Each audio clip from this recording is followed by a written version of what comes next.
Okay, magandang hapon sa lahat. Ngayon, nandito tayo sa Maricel's Kusina.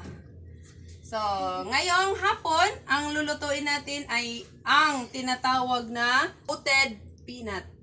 Ito ay version ni Maricel, Telmo. So, unang gagawin natin ay ipaghanda natin yung mga ingredients. So, ito ang mga ingredients na kailangan nating ihanda. Una, tubig. Tapos, isang cup na brown sugar. Pagkatapos, itong mani o peanut. Okay, so kapag nandito na yung mga ingredients, okay, kukuha tayo ng karahay. At saka, ang tawag dito?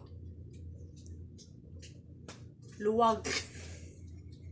So, kukuha tayo ng karahay at saka ito, hindi ko alam kung anong pangalan nito sa Tagalog. So, sindihan na natin yung ating kalan.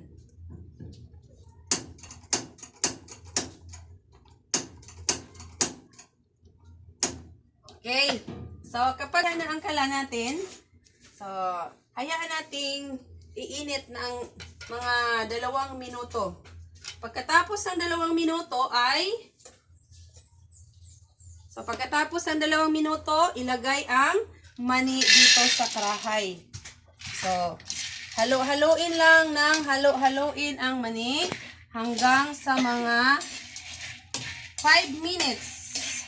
O hanggang sa ito ay, sa tingin ninyo, umiinit na din yung mani. So, hayaan natin iinit yung mani. So, yung apoy natin, nasa ano lang, medyo mahina-hina, hindi yung masyadong malakas para huwag naman masyadong mangingitim yung mani natin. So, titingnan natin kung mainit-init na. Saka natin ilalagay yung tubig. Okay, paghalo-haloin lang natin. So, ganyan lang ang gagawin natin. Okay, siguro after mga 15 minutes, so ilagay na natin yung tubig at saka yung asukal. So, pagkatapos nyan, okay, medyo mainit na siya. So, ilagay natin yung tubig.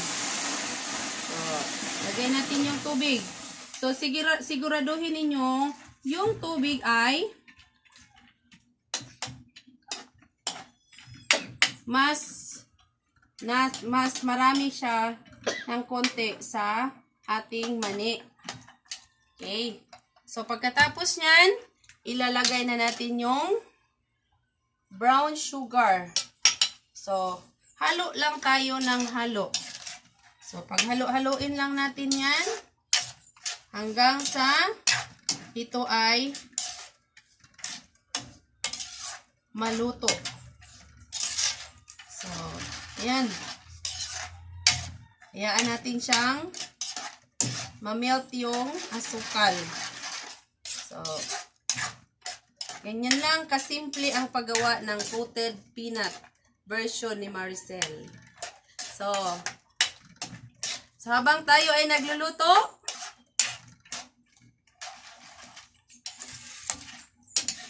yan. Ganyan lang.